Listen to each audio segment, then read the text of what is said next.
નમસ્કાર. આવતીકાલેમાં આપનું સ્વાગત છે અને આવતીકાલે કેવી રણનીતિ મદદરૂપ થઈ શકશે અને કયા સંકેતો પર નજર રાખવી જોઈએ એની ચર્ચા સાથે હાજર છું હું જર્નાલ ગંડી. તો આવતીકાલના માર્કેટ પર ચર્ચા કરતા પહેલા આજના માર્કેટને લગતા મુખ્ય સમાચારો પર નજર કરી લઈએ. નિફ્ટીની એક્સપાયરી પર સીમિત રેન્જમાં રહ્યા બજાર. સેન્સેક્સ અને નિફ્ટી 5% ઘટાડા સાથે બંધ. બેંક નિફ્ટીમાં પણ રહ્યું 100 પોઈન્ટનું દબાણ, પરંતુ મિડ કેપ અને સ્મોલ કેપમાં જોવા મળ્યું આઉટ પરફોર્મન્સ. કેમિકલ અને સિમેન્ટ શેર્સમાં આજે રહી સૌથી વધારે તેજી. 2% જેટલા ઉછળ્યા બંને ઇન્ડેક્સ અને સાથે જ કેપિટલ માર્કેટ અને મેટલ શેર્સમાં પણ મામૂલી ખરીદદારી. ત્યાં જ કન્ઝ્યુમર ડ્યુરેબલ અને ફાર્મા શેર્સમાં દબાણ.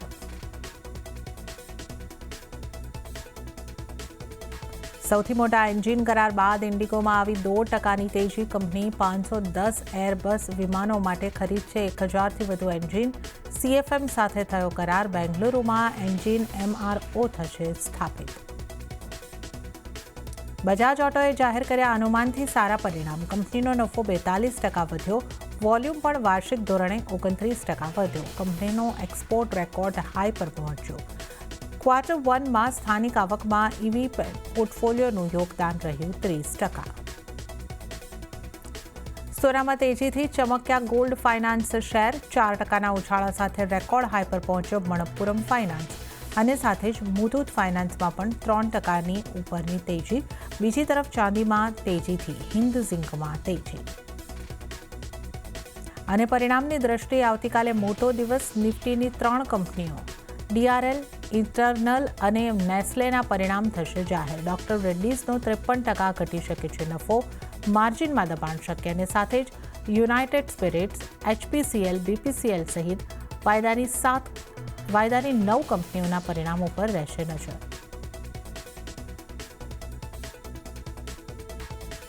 ત્યારે જ આજની માર્કેટ એક્શનની આપણે વાત કરી લઈએ તો આજે પણ બજારમાં નિફ્ટીની એક્સપાયરીને દિવસે મિક્સ ક્લોઝિંગ કહી શકીએ. એક રેન્જમાં નિફ્ટીનું કામકાજ થતું રહેતું જોવા મળ્યું છે.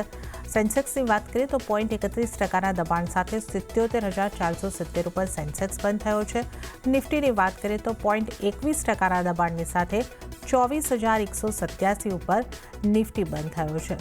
બેંક નિફ્ટી 0.19%નું દબાણ બન્યું છે અને 57,835 ઉપર બંધ થયો છે. પણ મિડ કેપ અને સ્મોલ કેપ લીલા નિશાનમાં બંધ થવામાં સફળ રહ્યા છે. મિડ કેપની વાત કરીએ તો 0.30%ની મજબૂતી સાથે 62,987 પર બંધ થયો છે અને નિફ્ટી સ્મોલ કેપની વાત કરીએ તો 0.53%ની સારી મજબૂતી સાથે 19,428 ઉપર સ્મોલ કેપ બંધ થતા જોવા મળ્યા છે. અને આને કારણે એડવાન્સ ડિક્લાઇન રેશિયો જે છે એ પોઝિટિવ થયો છે. 1605 શેર મજબૂતી સાથે બંધ થયા છે અને એની સામે 1493 શેર જે છે એ દબાણ સાથે લાલ નિશાનમાં બંધ થયા છે. હવે નિફ્ટીના ટોપ ગેનર્સ અને ટોપ લૂઝર કાઉન્ટર્સ જોઈ લઈએ. ગેનર્સથી શરૂઆત કરીએ તો શ્રીરામ ફાઇનાન્સ આજનો ટોપ ગેનર કાઉન્ટર રહ્યો છે 2.52%ની મજબૂતી સાથે. ત્યારબાદ બજાજ ફિનસર્વ 2.3%ની મજબૂતી. ત્યારબાદ ઓટો કાઉન્ટર આઈસર મોટર્સ 1.67%ની મજબૂતી. અલ્ટ્રાટેક સિમેન્ટ, એચસેલ ટેક અને ઇન્ટરગ્લોબ એવિએશન લગભગ 2%ની આસપાસની મજબૂતી સાથે બંધ થયા છે. નિફ્ટીના ઘટનારા કાઉન્ટર જોઈ લઈએ. HDFC બેંકે આજે નિફ્ટીને ખાસું ડ્રેગ કર્યું છે અને 2%ના દબાણ સાથે HDFC બેંકનું કાઉન્ટર આજે આપણને બંધ થતું જોવા મળ્યું છે. ત્યારબાદ આપણે જોઈએ તો રિલાયન્સ 1.47%નું દબાણ અને SBIમાં પણ લગભગ આટલું જ 1.47%નું દબાણ બનતું જોવા મળ્યું છે. અને ત્યાર પછી જોઈએ તો ડોક્ટર રેડ્ડીઝ, TCS અને ઇન્ફોસિસ 1.25%ના દબાણ સાથે બંધ થતા આપણે જોઈ શકીએ છીએ. તો આપણે નિફ્ટીના ટોપ ગેનર્સ, ટોપ લૂઝર્સ કાઉન્ટર્સ જોઈ લીધા છે. હવે આવતીકાલના બજારની ચર્ચા કરીશું અને આ ચર્ચા કરવા માટે આપણી સાથે જોડાયા છે LKP સિક્યોરિટીઝના વત્સલ ભુવા. વત્સલજી, સ્વાગત છે આપનું CNBC બજાર પર. Good evening. અને જે રીતનું ક્લોઝિંગ આજે આપણે જોઈ રહ્યા છે, એક્સપાયરીને દિવસે 24,200ની નીચેનું ક્લોઝિંગ થયું, 0.21%નું દબાણ અને દિવસભરનું કામકાજ જોઈએ તો એક રેન્જમાં રહ્યું. તો હવે નિફ્ટી આપને કયા લેવલ્સ તરફ જતો લાગી રહ્યો છે? કેવી સ્ટ્રેટેજી નિફ્ટી માટે અપનાવવાની સલાહ આપશો? જી ગુડ ઇવનિંગ જર્નાજી. તો વાત કરી લઈએ નિફ્ટીની, નિફ્ટી બેંકની અને મિડ કેપ ઇન્ડેક્સની. તો ઓવરઓલ મને નિફ્ટી ઇન્ડેક્સ હજી પણ એક કોન્સોલિડેશન ઝોનમાં જ લાગે છે, જ્યાં 24,100 અને 24,000 આ એક સારો એવો સપોર્ટ ઝોન છે. ઉપરની તરફ 24,300 અને 24,350 અહીંયા નિફ્ટીને એક રેઝિસ્ટન્સ મળી શકે એમ છે. રેન્જ બાઉન્ડ વ્યૂ પોઈન્ટનું રીઝન એ છે કે બોટમ અપ અપ્રોચથી આપણે એનાલિસિસ કરીએ તો જે હેવી વેઇટ સ્ટોક છે નિફ્ટી ઇન્ડેક્સમાં ત્યાં આપણને એક ડાયવર્જન્સ દેખાઈ રહ્યું છે, જ્યાં આપણને ટીસીએસ, ઇન્ફોસિસ અને અન્ય જે સ્ટોક છે એમાં આપણને રિકવરી અને એક મોમેન્ટમ બનતું દેખાઈ રહ્યું છે. ત્યારે જ રિલાયન્સ છે, એચડીએફસી બેંક છે, એક્સિસ બેંક છે, આ જે હેવી વેઇટ સ્ટોક છે ત્યાં આપણને વોલ્યુમ સાથે આપણને સેલિંગ પ્રેશર જોવા મળી રહ્યું છે. તો ઓવરઓલ નિફ્ટીના અડધા સ્ટોક છે એમાં આપણને સારી એવી તેજી બનતી દેખાય છે, અડધા સ્ટોક છે એમાં આપણને એક બેરિશ સેટઅપ દેખાય છે. એટલે નિફ્ટી માટે એક રેન્જ બાઉન્ડ વ્યૂ પોઈન્ટ બને છે. પણ ઓવરઓલ જે અંડરટોન છે એ બુલિશ છે.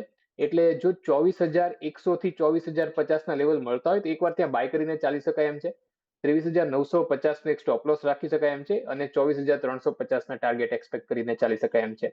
વાત કરીએ બેંક નિફ્ટી ઇન્ડેક્સથી, તો બેંક નિફ્ટી ઇન્ડેક્સ જ ઇન્ડેક્સ એવી છે જ્યાંથી નિફ્ટીને થોડું પેન અત્યારે મળી રહ્યું છે. તો ઓવરઓલ બેંક નિફ્ટી માટે પણ એક જે વ્યૂ પોઈન્ટ છે એક રેન્જ બાઉન્ડનો જ છે. 57,500 અને 57,300 આ એક સારો એવો સપોર્ટ ઝોન છે બેંક નિફ્ટી માટે. ઉપર વાત કરીએ તો 58,300 થી 58,500 આ એક રેઝિસ્ટન્સ ઝોન છે. તો જો 57,500 ના ઝોન મળતા હોય તો ત્યાં એકવાર બાય કરીને ચાલી શકાય એમ છે 57,300 ના સ્ટોપ લોસ સાથે. અને ઉપર જે ટાર્ગેટ તમે રાખીને ચાલી શકો છો એ 58,300 નો ટાર્ગેટ રાખીને ચાલી શકો એમ છો. વાત કરી લઈએ મિડ કેપ અને સ્મોલ કેપની, તો મને ફિલહાલ લાગે છે કે આ થોડું આપણને માર્કેટ બ્રેથમાં એક એક્સપેન્શન આવતા 2 થી 3 સેશનમાં જોવા મળી શકે એમ છે. અને મિડ કેપ અને સ્મોલ કેપ માટે વ્યૂ પોઈન્ટ બુલિશ બની રહ્યો છે. આપણને માર્કેટના આવનારા સેશનમાં આપણને રોટેશનલ બાઇંગ જોવા મળી શકે એમ છે. ઓકે, તો અહીંયા આગળથી જે આપણે વાત કરી નિફ્ટી બેંક નિફ્ટીની, તો આ રેન્જ બાઉન્ડ રહી શકે છે. પણ અહીંયા આગળથી જો આપણે નિફ્ટીની પહેલાં ડિટેલમાં વાત કરી લઈએ લેવલ વાઇઝ, 24,100ની આસપાસથી તમે બાય કરીને ચાલી શકો છો. 23,950નો સ્ટોપ લોસ અને 24,350ના ટાર્ગેટ તમને અહીંયા આગળથી જોવા મળી શકે છે. તો નિફ્ટીમાં વત્સલજીની સલાહ બાય કરીને ચાલવાની બની રહી છે. અને બેંક નિફ્ટી માટે પણ રેન્જ બાઉન્ડ વ્યૂ બની રહ્યો છે. ખરીદારી કરીને ચાલી શકો છો. ખરીદારીના લેવલ 57,500ની આસપાસના રહેશે. 58,300ના ટાર્ગેટ માટે તમે ખરીદારી કરો અને 57,300નો સ્ટોપ લોસ રાખીને ચાલો. તો આ વ્યૂ નિફ્ટી અને બેંક નિફ્ટી ઉપર બની રહ્યો છે. અને મિડ કેપ ઉપર થોડુંક ખરીદારી તરફનો વ્યૂ અહીંયા કરતી બનતો જોવા મળી રહ્યો છે. ત્યારે આપણે નિફ્ટી બેંક નિફ્ટીની સ્ટ્રેટેજી વત્સલજીની જાણી છે. હવે અન્ય નિષ્ણાતો નિફ્ટી માટે કઈ રીતની સલાહ આપી રહ્યા છે એના ઉપર નજર કરી લઈએ. તો એચડીએફસી સિક્યોરિટીઝના વિનય રાજાણીની સલાહ નિફ્ટીને બાય કરીને ચાલવાની બની રહી છે. 24,187ની આસપાસથી ટાર્ગેટ તેઓ જોઈ રહ્યા છે 24,300નો અને સ્ટોપ લોસ 24,100નો રાખવાની સલાહ વિનય રાજાણી તરફથી બનતી જોવા મળી રહી છે. ત્યારબાદ આપણે જોઈએ જેએમ ફાઇનાન્શિયલ્સના તેજ શાહની સલાહને. એમણે નિફ્ટીના ફ્યુચરને બાય કરીને ચાલવાની સલાહ આપી છે. 24,125, 24,150ની આસપાસથી ટાર્ગેટ 24,225થી 24,295નો બની શકે છે. 24,080ના સ્ટોપ લોસને ધ્યાને રાખીને ખરીદી કરીને ચાલવાની સલાહ. તો ત્રણેય નિષ્ણાતો તરફથી ખરીદી તરફનો વ્યૂ બની રહ્યો છે. અને લગભગ આપણે વાત કરીએ 24,300 તરફ નિફ્ટી હવે આપણને બતાવી શકે છે. આ રીતનો વ્યૂ અહીંયા આગળથી ઓવરઓલ આપણને બનતો જોવા મળી રહ્યો છે. તો નિફ્ટીની સ્ટ્રેટેજી તો આપણે અહીંયા આગળથી જાણી લીધી છે. હવે વત્સલજી સાથે આપણે સ્ટોક સ્પેસિફિક ચર્ચાની શરૂઆત કરીએ. તો વત્સલજી, આજે નિફ્ટી અને બેંક નિફ્ટીને ડ્રેક કરવામાં સૌથી મોટો ફાળો જે રહ્યો છે એચડીએફસી બેંકનો રહ્યો છે. અને મોટા ભાગની બેંકને જો આપણે જોઈએ આજે એસબીઆઈ જેવી બેંકમાં પણ દબાણ હતું. એચડીએફસી પણ લગભગ દબાણ સાથે જ અહીંયા આગળથી બંધ થતી જોવા મળી છે. એક ઇન્ડસઇન્ડ બેંકમાં મજબૂતી હતી જો પ્રાઇવેટ સેક્ટરની બેંક્સની અહીંયા આગળથી વાત કરી લઈએ તો. તો બેંક્સના કાઉન્ટરને તમે કઈ રીતે જોઈ રહ્યા છો? એચડીએફસીમાં મોટા ઘટાડા, 2% ઘટાડો આવ્યો છે. આગળ કયા લેવલ્સ બની શકે? કઈ રીતની આપની સલાહ બનશે? જે એચડીએફસી બેંકની આપણે સ્પેસિફિકલી વાત કરીએ, જે બેંક નિફ્ટીમાં અને નિફ્ટીમાં એક લીડર અને એક હેવી વેઇટ સ્ટોક છે. તો બેંક નિફ્ટીની એચડીએફસી બેંકની વાત કરીએ તો આપણને ક્લિયરલી રિઝલ્ટ પછી એક બ્રેકડાઉન જોવા મળ્યું છે. સ્ટોકે પોતાની જે ક્રુશિયલ શોર્ટ ટર્મ અને લોંગ ટર્મ બંને મૂવિંગ એવરેજની નીચે સ્ટોક ટ્રેડ કરી રહ્યો છે. અને આપણને એક ફોલો અપ સેલિંગ સેશન પણ આજના સેશનમાં જોવા મળ્યું હતું. તો ઓવરઓલ જે ઇન્ડેક્સ માટે કરન્ટલી જે વ્યૂ પોઈન્ટ છે એ ઓવરઓલ જે ચાર્ટ સેટઅપ બેરિશ છે તો વ્યૂ પોઈન્ટ બેરિશ બની રહ્યો છે. પણ જે કરંટ પોઝિશનિંગ છે સ્ટોકનું એ અત્યારે પોતાના સપોર્ટ ઝોન પાસે છે, જે કે પ્લેસ છે 750 થી 740નો ઝોન. તો જો અત્યારે વેઇટ એન્ડ વોચ કરવું જોઈએ. જો કોઈની સ્ટોકમાં પોઝિશન હોય તો 740ના સ્ટોપ લોસ સાથે પોઝિશનને હોલ્ડ કરી શકે એમ છે. કોઈ ફ્રેશ લોંગ પોઝિશન બનાવી હોય તો મારા ખ્યાલથી 740 માં જો આપણને એક બાઉન્સ બેક મળે છે તો ત્યાંથી એક લોંગ પોઝિશન બનાવી શકાય છે. ઉપર જો હું રેઝિસ્ટન્સની વાત કરું તો હવે 800નું જે લેવલ જે ક્રુશિયલ સપોર્ટની જેમ કામ કરતું હતું એ એક રેઝિસ્ટન્સ બની ગયું છે સ્ટોક માટે. તો ઓવરઓલ એચડીએફસી બેંક માટે જે વ્યૂ પોઈન્ટ છે તો બેરિશ બની રહ્યો છે. પણ હા, હજી 740 ને 750ના ઝોન છે. અહીંયા એક સારો એવો ડિમાન્ડ ઝોન તમે કહી શકો ત્યાં છે. તો કોઈની પાસે સ્ટોક હોય તો એ વેચવાની ઉતાવળ ના કરે, 740ના સ્ટોપ લોસ સાથે હોલ્ડ કરી શકે એમ છે. ઓકે, એચડીએફસી બેંકની અહીંયા આગળથી આપણે ખાસ કરીને વાત કરી 740 સ્ટોપ લોસની સાથે હોલ્ડ કરીને ચાલવાની સલાહ બની રહી છે. વેચવાની જો હોલ્ડિંગ છે તો વેચવાની ઉતાવળ ના કરો, આ એક ખાસ તમારે માટે સલાહ અહીંયા આગળથી બનતી જોવા મળી રહી છે. વત્સલજી, પીએસયુ બેંકમાંથી કે અન્ય કોઈ સલાહ આપની બનશે? હજી પીએસયુ બેંક મને ઓવરઓલ સારું લાગે છે. પીએસયુ બેંકમાં જે સૌથી જે સારું લાગે છે, જેનું સેટઅપ સારું લાગે છે તો એ છે પીએનબી બેંક. તો પીએનબી બેંકમાં આપણને એક રેન્જ બ્રેકઆઉટ જોવા મળી રહ્યું છે. સ્ટોકે પોતાની ક્રુશિયલ શોર્ટ ટર્મ અને મિડ ટર્મ મૂવિંગ એવરેજ છે એ રિક્લેમ કરી છે. તો ઓવરઓલ પીએનબી બેંક માટે વ્યૂ પોઈન્ટ બુલિશ બની રહ્યો છે. એક ડિસ્ક્લેમર કે અમારો આ રિકમેન્ડેશન ચાલે છે, અમારા ક્લાયન્ટમાં ચાલે છે આ રિકમેન્ડેશન, એક ડિસ્ક્લેમર રહેશે. તો સ્ટોકને બાય કરીને ચાલી શકાય એમ છે. ઉપર 120 સુધીના આપણને લેવલ જોવા મળી શકે એમ છે. નીચે સપોર્ટ છે 108નું. ઓકે, તો પીએનબીને બાય કરીને ચાલો 120ના ટાર્ગેટ અને 108ના સ્ટોપ લોસને ધ્યાને રાખીને પીએનબીમાં બાય કરીને ચાલવાની સલાહ બની રહી છે. તો બેંક્સમાં આજે આપણે દબાણ જોયું, પણ એનબીએફસી જે ફાઇનાન્સને લગતા સ્ટોક છે ત્યાં મજબૂતી જોઈ છે. શ્રીરામ ફાઇનાન્સ 2.5%ની મજબૂતી સાથે આજના ટોપ ગેનરમાં થયો છે સામેલ, અને આ ઉપરાંત બજાજ ફિન્સર્વ પણ ટોપ ગેનરમાં લગભગ 2%ની ઉપરની મજબૂતી સાથે સામેલ થયો છે. અહીંયા તમે કઈ રીતે જોઈ રહ્યા છો વત્સલજી? જી, overall NBFC as a counter આપણે જોઈએ તો ત્યાં ઓવરઓલ જે સેટઅપ છે એ બુલિશ જ છે. હાલાકી આપણને પાછલા થોડા સેશનથી આપણને અંડર પરફોર્મન્સ દેખાઈ રહ્યું હતું, પણ મારા ખ્યાલથી હવે પાછું જે બુલિશ મોમેન્ટમ છે એ રીબિલ્ડ થાય છે. તો આ કાઉન્ટરમાં એનબીએફસીના કાઉન્ટરમાં જો કોઈ મને જે પસંદીદા સ્ટોક છે તો એ એબી કેપિટલ છે. એબી કેપિટલમાં આપણને એક સ્ટ્રેન્થ દેખાઈ રહી છે, તો સ્ટોકને બાય કરીને ચાલી શકાય એમ છે. With the stop loss of 398 અને જે ટાર્ગેટ એક્સપેક્ટેડ છે સ્ટોકના, જે શોર્ટ ટર્મ ટાર્ગેટ છે એ 425ના છે અને જે મિડ ટર્મ ટાર્ગેટ છે આપણને 450ના જોવા મળી શકે એમ છે. તો ઓવરઓલ જે એનબીએફસી જે કાઉન્ટર છે એમાં વ્યૂ પોઈન્ટ બુલિશ બની રહ્યો છે. પણ જો એમાં મારે કોઈ સ્ટોકને પસંદ કરવાનો હોય તો એબી કેપિટલ મારી પહેલી પસંદગી રહેશે. ઓકે, તો અહીંયા આગળથી એબી કેપિટલ ઉપર એક સલાહ ખરીદી તરફ રહેવાની. 398નો સ્ટોપ લોસ અને 425નો પહેલો ટાર્ગેટ, અને ત્યારબાદ 450 સુધીના ટાર્ગેટ પણ મળી શકે છે. તો ખરીદી કરીને ચાલવાની સલાહ એબી કેપિટલમાં. હવે સૌથી પહેલાં આપના ટ્રેડિંગ કોલ્સ જાણી લઈએ. તો કયા સ્ટોક પર બનશે આપની પસંદગી?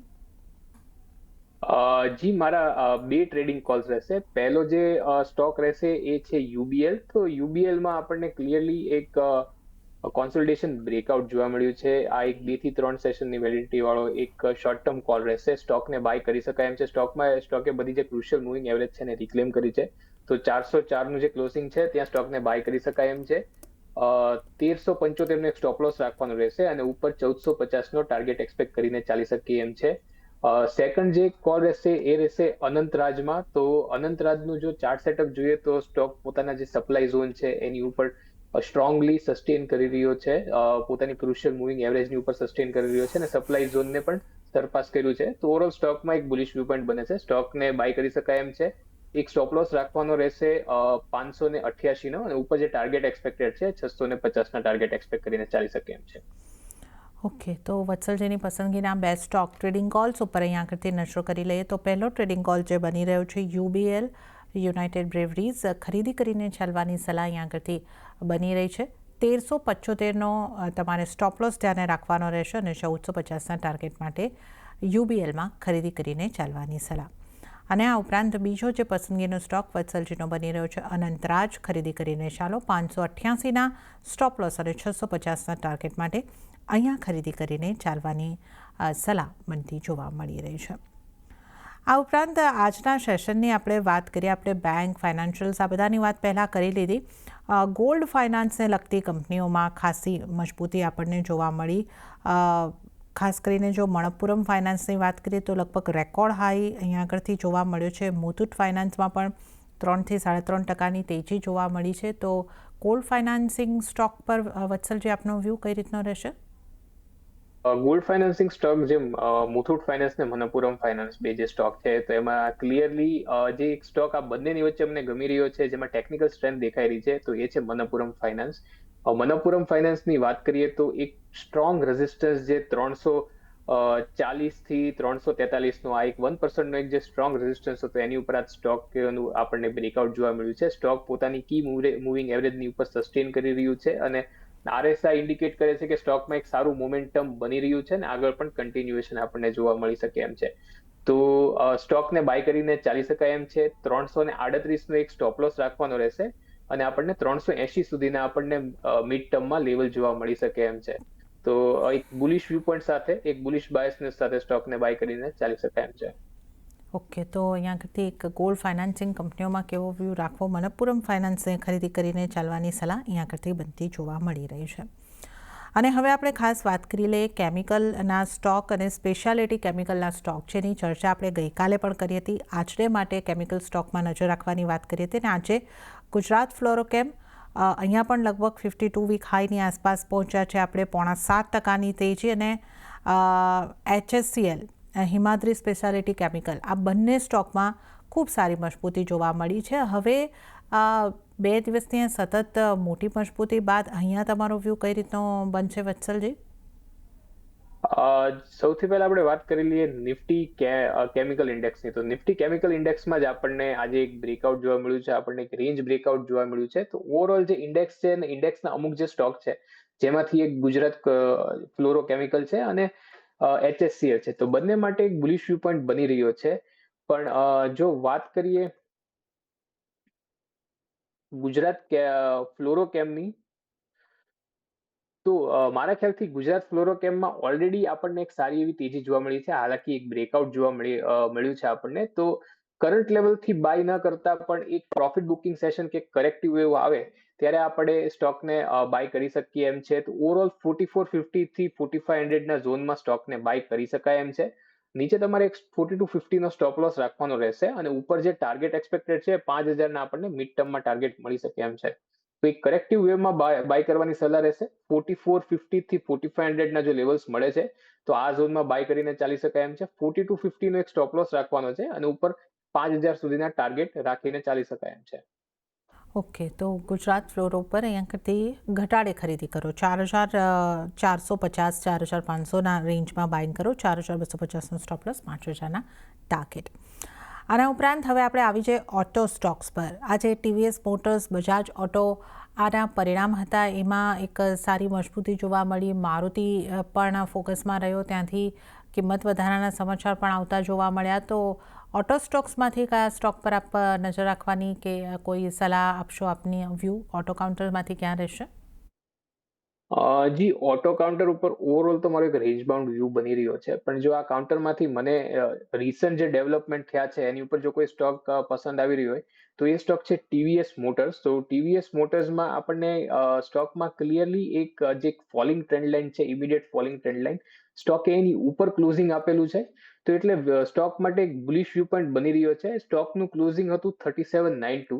તો મારા ખ્યાલથી જ્યારે આ જે ફોલિંગ ટ્રેન્ડ લાઇન છે, ઇમિડિયેટ ફોલિંગ ટ્રેન્ડ લાઇન, એ રીટેસ્ટ કરવા આવે ત્યારે સ્ટોકને બાય કરી શકાય એમ છે નિયર ધ લેવલ ઓફ 3720. એક સ્ટ્રિક્ટ સ્ટોપ લોસ રાખવાનો રહેશે 3650 ને, અને ઉપર જે ટાર્ગેટ એક્સપેક્ટેડ છે નિયર ટર્મમાં એ 3850 ના ટાર્ગેટ 3950 ના ટાર્ગેટ એક્સપેક્ટ કરીને ચાલી શકો એમ છો. ઓકે, તો TVS મોટર્સ ઉપર એક ખરીદારી તરફ રહેવાની સલાહ બનતી જોવા મળી રહી છે. 3850 સુધીના ટાર્ગેટ માટે ખરીદારી કરીને ચાલવાની સલાહ અહીંયા આગળથી બની રહી છે. આ ઉપરાંત આપણે વધારે સ્ટોક્સની જો અહીંયા આગળથી ચર્ચા કરી લઈએ. રિયલ એસ્ટેટના સ્ટોક, રિયલ એસ્ટેટ ઇન્ડેક્સ આજે મજબૂતી તરફ બંધ રહ્યો છે. પ્રેસ્ટીજ એસ્ટેટ 2.25%ની મજબૂતી અને આ ઉપરાંત આટલી જ મજબૂતી લગભગ ગોદરેજ પ્રોપર્ટીઝની અંદર પણ જોવા મળી છે. કઈ રીતે આપ રિયલ એસ્ટેટના સ્ટોકને જોઈ રહ્યા છો વત્સલજી? જી, ઓવરઓલ મને જે નિફ્ટી રિયાલિટી ઇન્ડેક્સ કે રિયલ એસ્ટેટ જે કાઉન્ટર છે, ઓવરઓલ એમાં એક બુલિશ વ્યૂ પોઈન્ટ બની રહ્યો છે. હાલ થોડા 2 થી 3 સેશનથી આપણને જે કાઉન્ટર છે એ થોડું સાઇડલાઇન થતું દેખાઈ રહ્યું છે. પણ મારા ખ્યાલથી આ જે રીતના આપણને ડેવલપમેન્ટ જે રીતનું મોમેન્ટમ જોવા મળ્યું, મને લાગે છે આવનારા 2 થી 3 સેશનમાં પાછી આપણને જે કાઉન્ટર છે એમાં તેજી પાછી આવતી જોઈ શકીએ એમ છે. અને એમાં તમે પરફેક્ટલી પોઇન્ટેડ પ્રેસ્ટીજ, ડીએલએફ અને ગોદરેજ પ્રોપર્ટી આ 3 એવા સ્ટોક છે જ્યાં મને લાગે છે કે તેજી છે, જે બુલિશ ટ્રેન્ડ છે એનું આપણને કન્ટિન્યુએશન જોવા મળી શકે એમ છે. તો પ્રેસ્ટીજને બાય કરી શકાય એમ છે 1640 ના એક સ્ટોપ લોસ સાથે, અને ઉપર જે ટાર્ગેટ એક્સપેક્ટેડ છે એ 1800 સુધીના આપણને ટાર્ગેટ મળી શકે એમ છે. તો પ્રેસ્ટીજ રિયલ એસ્ટેટ કાઉન્ટરમાંથી મારું એક પસંદીદા સ્ટોક રહેશે. ઓકે, તો પ્રેસ્ટીજમાં ખરીદી કરીને ચાલી શકો છો. 1640નો સ્ટોપ લોસ અને 1800 સુધીના ટાર્ગેટ માટે ખરીદારી કરીને ચાલવાની સલાહ પ્રેસ્ટીજ એસ્ટેટમાં બની રહી છે. આ ઉપરાંત આજે ડેટા પેટર્નમાં પણ 6.25% ઉપરની મજબૂતી, લગભગ 6.35% મજબૂતી સાથે આ સ્ટોક અહીંયા આગળથી બંધ થતો જોવા મળ્યો છે. એક મોટા ઓર્ડરના સમાચારને પગલે અહીંયા મજબૂતી રહી. પણ ટેકનિકલી ચાર્ટ આપને કેવો લાગે છે? અહીંયા શું કરવું જોઈએ? કઈ રીતની આપની સલાહ બનશે?